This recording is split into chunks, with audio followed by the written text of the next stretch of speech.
Hola, hoy hablaremos sobre la norma internacional de información financiera 13, medición del valor razonable. ¿Cuáles son los objetivos de la NIF 13? Define el valor razonable. Establece en una sola NIF un marco para la medición del valor razonable. Requiere información a revelar sobre las mediciones del valor razonable.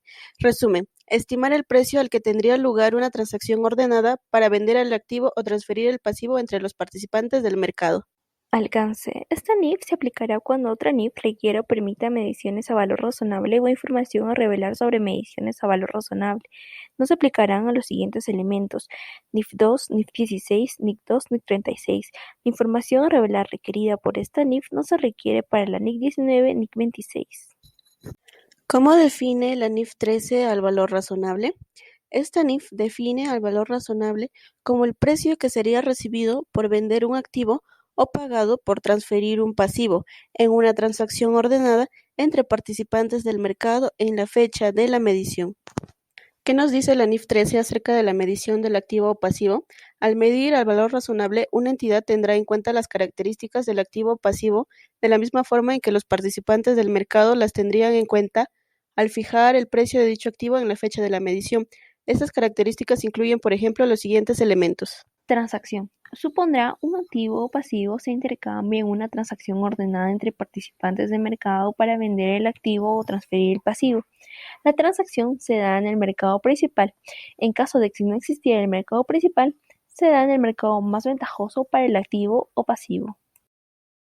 Participantes del mercado. Una entidad medirá el valor razonable de un activo o un pasivo utilizando los supuestos que los participantes del mercado utilizarían para fijar el precio del activo o pasivo, suponiendo que los participantes del mercado actúan en su mejor interés económico. ¿Qué nos dice la NIF 13 acerca del precio? El valor razonable es el precio que se recibe por la venta de un activo o se paga por la transferencia de un pasivo en una transacción ordenada en el mercado principal o más ventajoso. El precio del mercado principal utilizado para medir el valor razonable del activo pasivo no se ajusta por los costos de transacción. Una medición a valor razonable de un activo no financiero tendrá en cuenta la capacidad del participante del mercado para generar beneficios económicos mediante la utilización del activo en su máximo y mejor uso. Este tiene que ser físicamente posible, financieramente factible y legalmente permisible. ¿Cuál es el riesgo de incumplimiento? El valor razonable de un pasivo refleja el efecto del riesgo de incumplimiento. Este se supone que es el mismo antes y después de la transferencia del pasivo. En resumen, es el riesgo de que una entidad no satisfaga una obligación. Técnicas de valoración.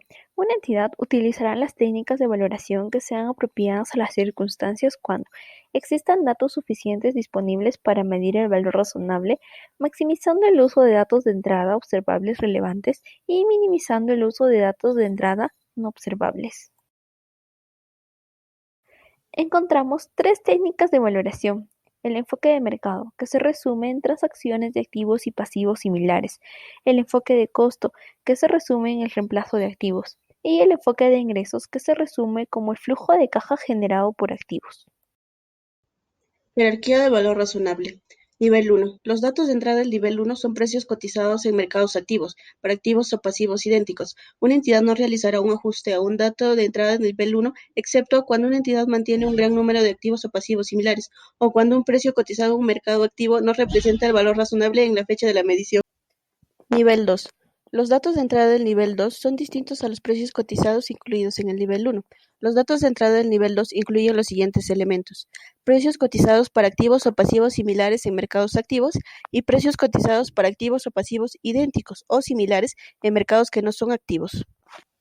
Finalmente, el nivel 3. Los datos de entrada del nivel 3 son datos de entrada no observables para el activo o pasivo, es decir, información no disponible públicamente sobre los sucesos o transacciones reales.